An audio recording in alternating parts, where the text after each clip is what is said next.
Vamos lá, amigos. Mais uma vez, vamos dar sequência aqui. Nós estávamos trabalhando no último vídeo a Guerra do Paraguai, né? Então, eu parei justamente na fase do ensaio da guerra, né? As questões que levaram à guerra. Então, vamos repetir. A questão é as disputas regionais, territoriais, fronteirísticas, pelo direito de navegação entre os países daquela região. No caso, Paraguai, Uruguai, Argentina e Brasil. O Paraguai, desde a metade do século XIX, era governado pelo Solano Lopes, e o Solano Lopes tinha o desejo de ampliar, né, fazer o Grande Paraguai, como ele dizia, mas para isso ele dependia de ter o controle da navegação do Rio Paraguai. Para isso tinha que entrar em guerra com o Brasil, né? Não tinha outra alternativa. Tinha que ou pedir bênção para o Brasil ou enfrentar o Brasil militarmente. Naquele período, uma guerra, quando você derrotava outro país, é quando você tomava a capital. O Paraguai ia tomar o Rio de Janeiro? Não.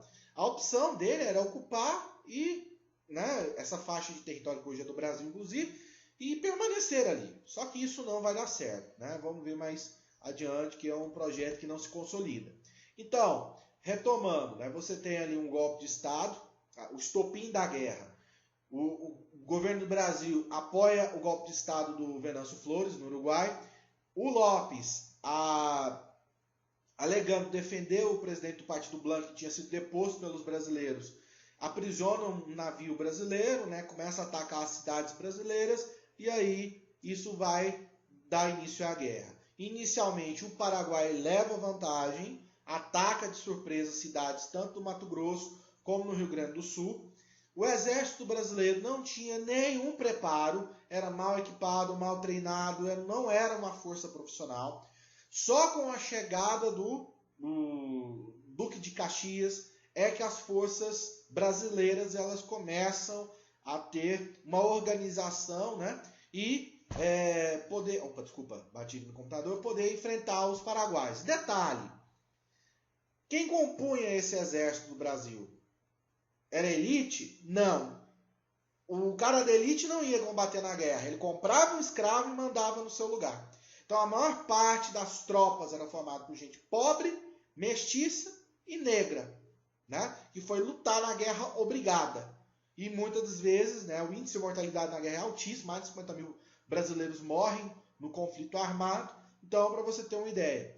Então, aí, a partir desse momento que nós temos essas chamadas dezembradas, né, com o Duque de Caxias, a guerra se torna uma guerra praticamente particular entre Brasil e Paraguai, até que em 1870 definitivamente o Solano Lopes é derrotado, morto, né, no norte do Paraguai, pelo nosso saudoso cabo Chico Diabo, o nome do cara que matou o Solano Lopes, é o nome do sujeito, né?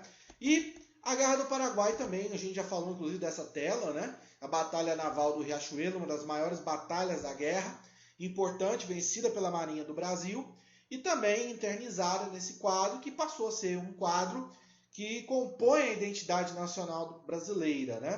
E essa é a Batalha do Tuiuti, a mais sangrenta batalha da Guerra do Paraguai. Nessa batalha, 7 mil pessoas morreram somente nessa batalha, né? Então você tem uma ideia da carnificina que foi esse conflito. Então, qual que é o saldo da guerra, especificamente, né? Como a guerra acabou?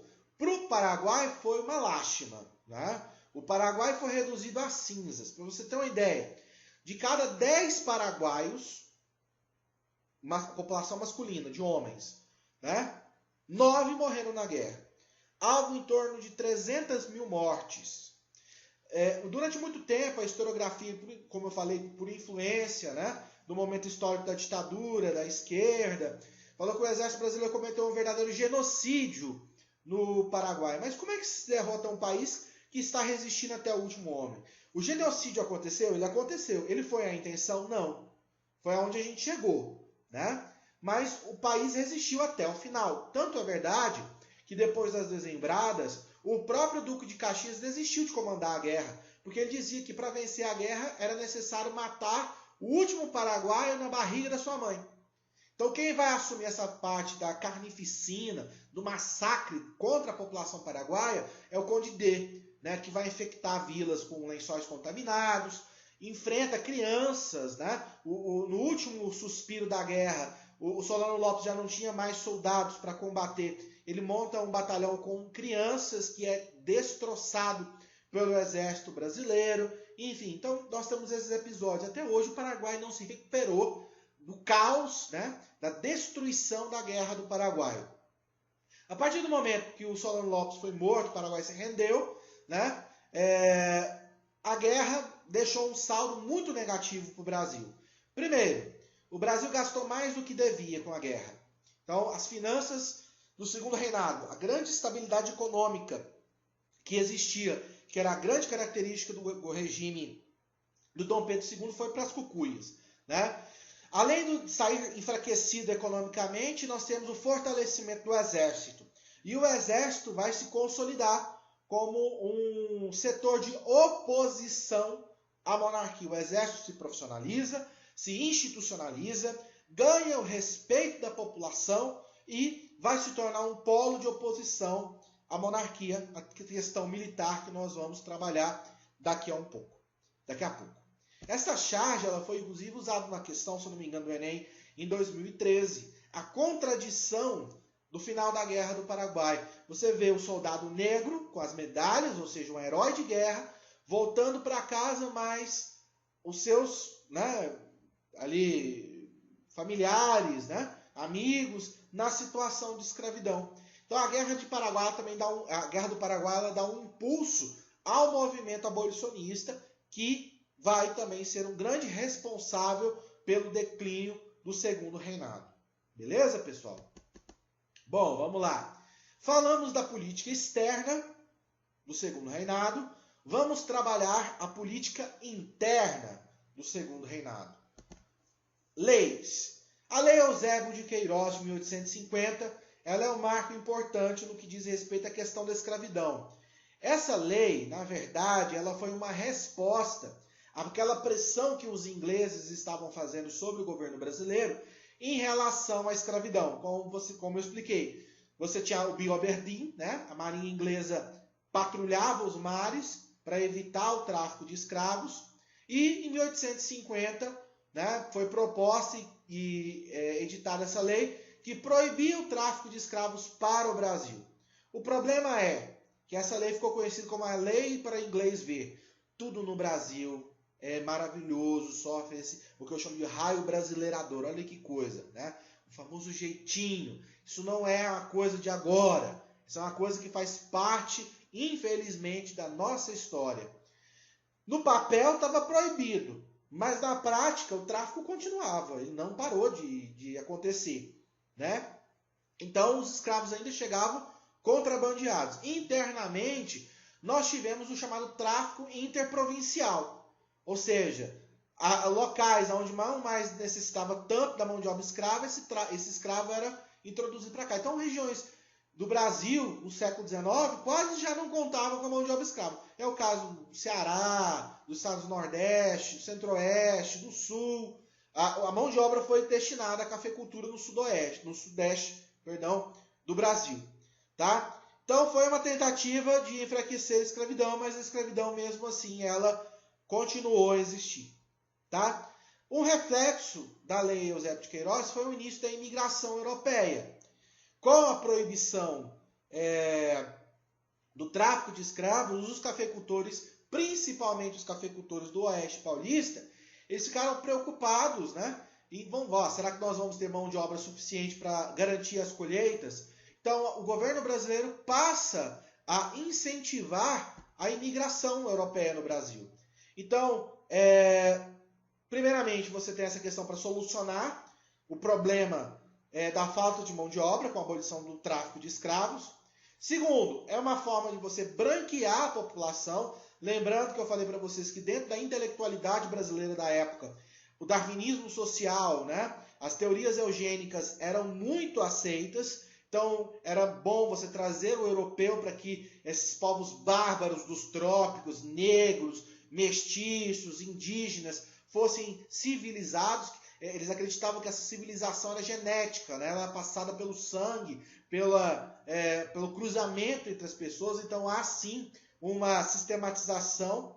Então o governo patrocina. Primeiramente você tem uma ação que é o sistema de parceria, né? O fazendeiro pagava a vinda desse imigrante, o imigrante chegava já com a dívida. Isso criava um vínculo quase que insolúvel com o fazendeiro, é quase uma escravidão por dívidas.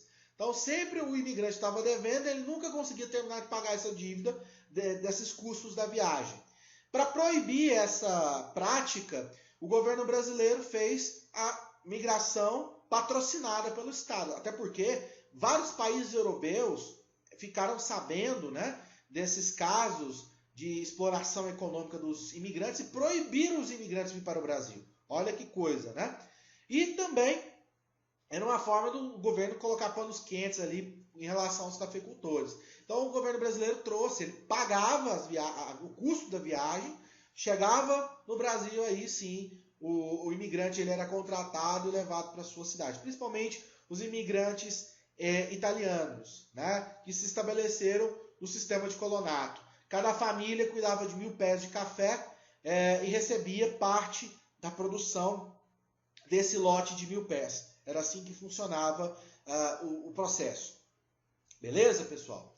Outra medida importante dessa política interna do Segundo Reinado é a chamada Lei de Terras, de 1850.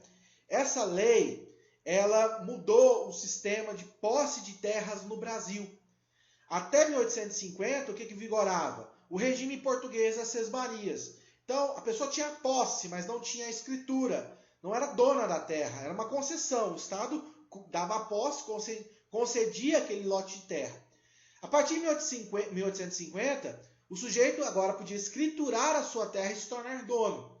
Essa medida ela foi feita com qual objetivo? Primeiro, garantir os privilégios da elite aristocrática rural brasileira, porque o processo de cartório é caríssimo. E ele é muito complicado, ele não é um processo... Até hoje, cara, quem for mexer com cartório sabe disso, registrar um imóvel, é extremamente burocrático, caro. Eu comprei uma casa aqui agora em Rio Verde, por exemplo, né? O imposto gira, a casa, eu vou falar o valor, mas foda-se, né? 220 mil que eu paguei na casa. Eu paguei 8% disso só de imposto, de transações para registrar o imóvel. Olha o valor disso. Imagine isso no século XIX. Será que todas as pessoas tinham capacidade de pagar essas taxas? Então acontece o que a gente chama de grilagem de terras. Inclusive, a grilagem é uma prática desse período. O sujeito que pegava, falsificava os documentos, colocava na gaveta um papel com o grilo ele solta uma substância que amarela o papel, né? E permite fazer que aquele papel seja um documento antigo. Ele levava no cartório, olha, tá vendo? Essa sesmaria é minha, eu tenho um documento que registra isso, e tomava posse. Muita gente perdeu terra com essa prática, né? Então você tem a terra se tornando uma propriedade privada, a concentração fundiária, e também foi uma medida para impedir, né, o acesso das camadas pobres a essa terra. Tudo bem, pessoal? Beleza? Bom, eu vou encerrar esse vídeo por aqui também. No próximo vídeo nós já vamos falar do processo de declínio do regime monárquico, propriamente dito, da crise da monarquia e também da proclamação da República. E aí a gente finaliza esse conteúdo. Tudo bem? Até mais. Fiquem com Deus. Muito obrigado.